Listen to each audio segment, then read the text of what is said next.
Look, I've coached hundreds of new software founders, and I've found the pattern that the winners follow. It's also the same way that I started my first company, UpLaunch, which scaled to multiple 7 figures in revenue before I sold it, and it's exactly how I'll start my next company too.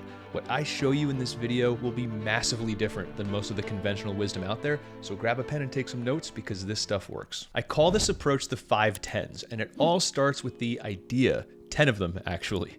Now look, founders terrorize themselves over finding the right idea. It's not that complicated. My favorite method for doing this, I learned from a really smart dude named Dane Maxwell. And he says it like this. He says, find a pain in the ass workflow and turn it into a dream come true. Now, in life, I try really hard to never fall in love with my first idea because I find that it's rarely the best one.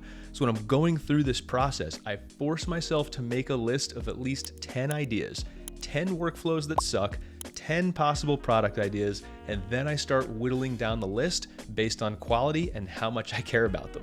Right? You've probably heard when you look at software success stories about people that built this for themselves. They say, I had this problem and then I built the software to solve the problem that I had, and then, boom, $1 billion business. It happens frequently, but you got to think about why. We talk a lot about product market fit, but you got to think about founder problem fit because that's actually more important and you need it first. When I talk about founder problem fit, what I mean is that you've got to care enough about the problem you're solving to basically chew on glass for like 5 years to get it off the ground and growing and scaling. And I'll tell you, being apathetic about the problem, it never wins. But there are tons of founders out there who have problems they care deeply about, and they still have no customers and they still have no revenue because they skipped the step I'm about to lay out next. And once you have an idea that you love, it doesn't mean that it's time to start building. I've probably talked to 100 founders with the same story. I'm not technical, I had an idea, it was a problem in my own business, I went out and hired a development agency to build my MVP, it took 3 times as long as it was supposed to, it was 3 times as expensive, it was full of bugs, I don't have any customers, but I just need to build one more feature and then it'll work. Spoiler alert, it never works. And there's a reason why. It's because you didn't find out if other people have the problem that you wanted to solve. One of my favorite writers, Jason Cohen, he's got a legendary blog post on this, and he titled it, Excuse Me, Is There a Problem? I'll link to it in the show notes, but here's what he says. It says, for B2B software, there need to be at least 100,000 organizations who also have the problem that you're trying to solve in order for it to be a potentially meaningful business. Now, me personally, I tend to think in revenue instead of units, but I also know that I'm never going to sell anything to a business that's less than $100 a month. So the bare minimum for me at 100,000 businesses times $100 a month is $10 million in potential monthly recurring revenue out there in the world. That's the threshold for it to be a market that I think it's worth pursuing. This doesn't mean that you're going to make $10 million a month. I mean, I hope you do. But what it does mean is that the pie is big enough where you can get a little slice of it and still have a real business. Another guy you should be learning from, Alex Hormozi, he's got some great points in his book, $100 Million Offers, about how to evaluate a market. But the one that I think is most important is this: can you actually find them? And here's what I mean. If you build an ideal customer profile, you know exactly who you want to target, but you got no idea where they hang out, what content they consume. Can you target them on Facebook? Or if it's so niche that none of those things even apply, you're setting yourself up for marketing to be a total slog, and it's going to put the whole business at risk. The reality is that even after you've done these first 2 steps, you've got the idea, you did the market research, you're passionate about it, all that good stuff, you still haven't actually done anything. And here's a truth that I learned the hard way in my career. As the founder, your opinion doesn't really matter. And that brings us to a point in this process where we're actually going to start to prove it. You need 10 credit cards. 10 credit cards. 10 people who not only say yes with their words, but they give you a credit card number. Guys, it should start with a 4 or a 5. They don't say they'll give you their credit card. They don't promise you they'll give it to you. They don't say they'll buy it when it's ready. None of those things matter. They hand you a credit card, and I can literally, in my ears, hear your objections right now. I don't have a business entity. I don't have Stripe set up. I don't have software. I don't know what to sell. I don't have a product. Repeat after me. Software as a service. That last word is the most important one. Software is a new phenomenon, but services have been around forever. And the thing that you need to remember is this: your customers are not buying software. They are hiring your software to do a job.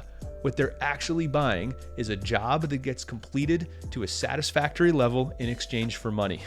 Now, you can get there all sorts of ways, and my favorite way to do this is to sell myself. I just go get them the outcome. Like, yes, you can start hacking on software at the same time, but what you really want to do is learn about how your customers view the problem, and you can start making money, and you can start getting testimonials, and you can start building a good reputation in the space. It's a win across the board. So I like to start with a service offering that gets them the same outcome that my software that I haven't built yet will get them in the future. Now look, the best advice I can give you, if you only remember one thing from this video, remember this: don't talk yourself out of this step. I know you want to spend money. I know you want to write code, go be a software founder, but unless you want to be a former software founder, you got to make sure people are willing to trade their dollars for the outcome you're selling. So go get 10 credit cards. In my world, this is a hard criteria. It is not skippable. If I can't get 10, my offer's not good enough. It is not good enough to start slinging code and spending money. But once it is, it's time to start with the thing that you thought would be at step one. But there's another constraint that I think is crazy important. And you know how I love putting constraints on stuff. Only give yourself 10 weeks to build the software. This is another immovable object in my world. Now, why do I care about this? I'm gonna tell you a story.